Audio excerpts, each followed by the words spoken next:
guys हामी चाहिँ momo party गर्नु आँटेको पार्टी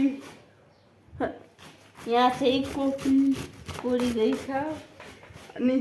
यहाँ चाहिँ अचारको लागि लसुन केलाउँदैछ त्यस पछाडि मोमोको किमाको लागि प्याज काट्दैछौँ यहाँ चाहिँ हामीले मोमो मसला हाल्दैछौँ किमा रेडी हुँदैछ मिठो हुने पर्यो अब चाहिँ हामीले मैदा मसला यो चाहिँ हाम्रो अचार रेडी हुँदैछ है अचार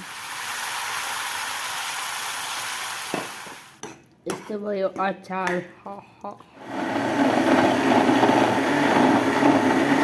अचार अचार